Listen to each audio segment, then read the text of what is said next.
What if the moment you whispered your deepest desire, the universe didn't answer with light, but with fire? That's the truth Paulo Coelho had to face, long before anyone knew his name.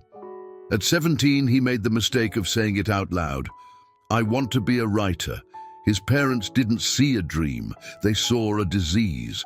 3 times they locked him in a psychiatric hospital, strapped him down, shocked his mind, trying to erase the desire that refused to die. But that's the thing no one tells you. When you really want something, all the universe conspires. Not to help you, not at first. First, it tears your life apart. First, it breaks you open to see if your desire can survive the wreckage. That's the price Paulo Coelho paid.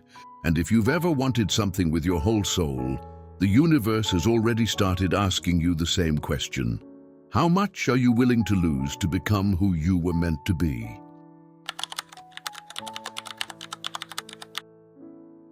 Paulo Coelho's desire to become a writer wasn't born in glory. It was born in silence, in a house where imagination was dangerous and obedience was survival. In 1964, at just 17, he spoke his dream out loud for the first time, and the world around him responded like he'd committed a crime. His parents didn't argue, they declared him insane. 3 times they locked him inside a psychiatric hospital. 3 times, doctors strapped him to a table, flooding his brain with electricity to erase the desire. But real desire doesn't die. It hides. It retreats deep into the bones, waiting for the moment the world stops watching. That's the first price the universe demands when it starts listening: the loss of belonging. The people closest to you, the life you thought was yours, even your own sense of sanity, all sacrificed the moment you dare to want something real. Coelho survived the hospital, but the boy who walked out was fractured. He tried to forget the dream, to drown it in the noise of ordinary life. That's the second price the universe asks. How long can you live pretending you don't want what you want? And if you try, how much of yourself will you lose before the universe reminds you? Because the universe never forgets. What you want and who you are tied together, and every time you run from one, you lose the other. Paulo Coelho was still running when the universe sent its next message. And this time, it would nearly kill him.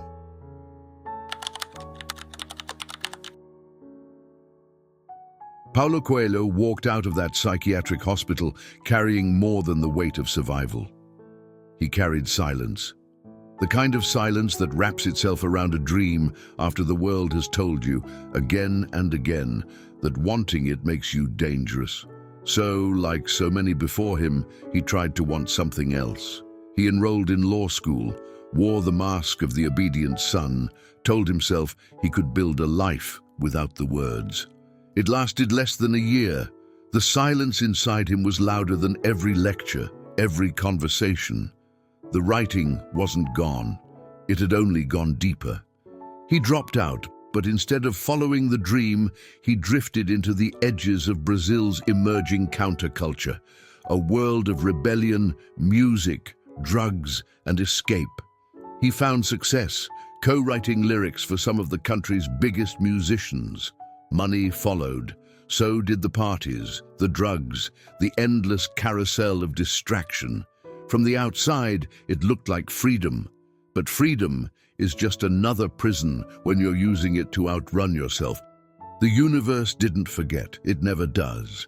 It watched him cover his desire in layers of smoke and noise, and it waited. It waited until Paulo was certain he had escaped the boy who once said he wanted to be a writer. And then, when he least expected it, the universe knocked again, this time through violence. In 1974, Paulo was arrested by Brazil's military dictatorship. They accused him of subversion, but what followed was far more personal. In a dark cell, stripped of every illusion, he was tortured, not just physically but existentially. The boy who had once been shocked in a hospital was now a man, shocked into silence by the very machinery of the state. That moment, hands tied, body broken, was when the final mask cracked. There was no one left to pretend for. There was only the question the universe had been asking since the beginning. Do you still want it? Even now? Even after all this? He didn't answer right away. The universe is patient, but the life he had built was already starting to collapse. And the boy who wanted to write was still alive, buried under all that noise, waiting for his chance to speak again.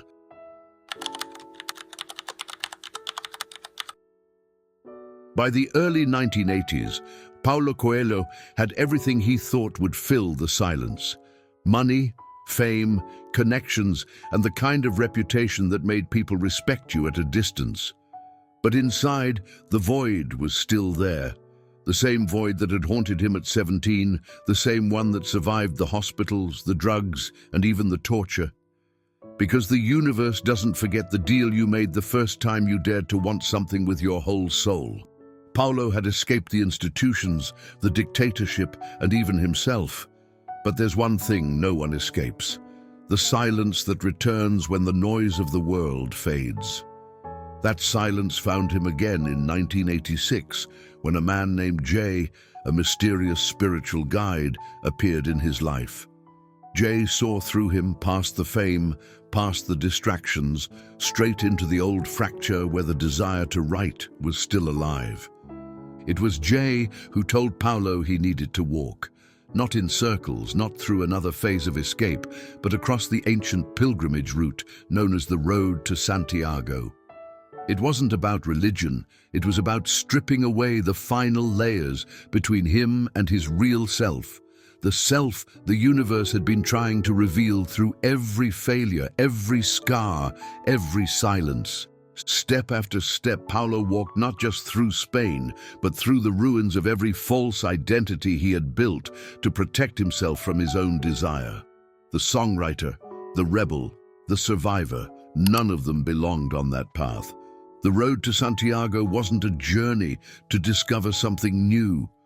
It was a slow surrender to something he had always known.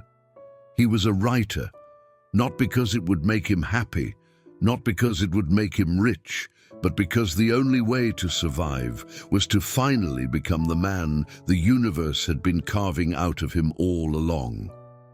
When he reached the end of the road, Paulo wasn't reborn. He was revealed, the last mask gone, the last excuse dead. There was no choice left. The book he had been avoiding his entire life was waiting. The universe had been listening all along. Now it was his turn to answer. When Paulo Coelho returned from the road to Santiago, he wasn't carrying a revelation. He was carrying a demand. There was no more running, no more masks, no more backup plans. The universe had left him no escape. Write or die with the story still trapped inside him. That's the final price no one talks about when they quote his famous line: "When you really want something, all the universe conspires in helping you to achieve it." But what they don't say is that by the time the universe delivers the opportunity, you're no longer the person who asked for it.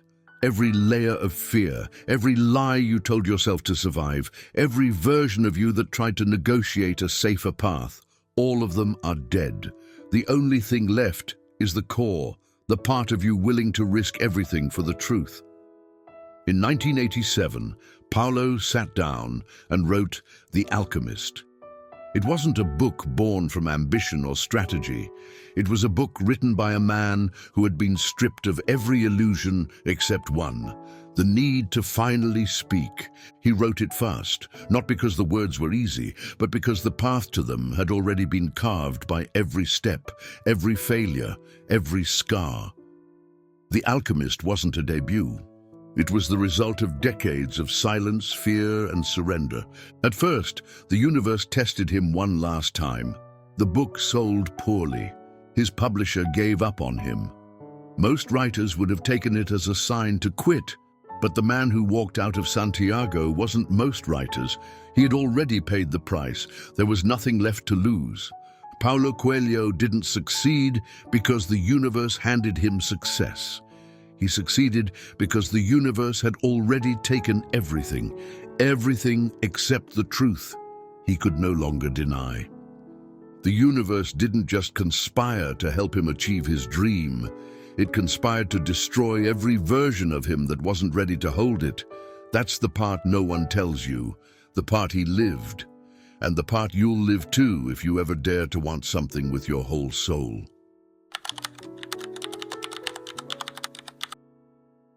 We've reached the end of our journey with Paulo Coelho, a life that proves how far the universe is willing to go once it hears your desire. Not to grant it, not to make the path smooth, but to test every piece of you until only the essential remains. What do we take from his story? First, that real desire is dangerous. It doesn't ask politely. It tears at the fabric of your life until it's the only thread left. Every silence, every failure, every rejection. They weren't signs that the universe ignored him. They were signs that the universe was sculpting him. Because the universe doesn't give you what you want. It gives you the chance to become the kind of person who no longer needs permission to claim it. That's the real conspiracy. Not luck, not miracles, but transformation through fire. If you want more stories like this, where myths meet reality and legends are stripped down to their bones, subscribe. And if you know someone standing at the edge of their own desire, share this video with them. Because the first step to waking up your own legend is seeing that you're not alone. And before you go, drop a comment. What's the one thing you secretly want? The thing you'd follow through silence, storms, and deserts to find? Let's see who's brave enough to say it out loud. See you soon. Your old pal.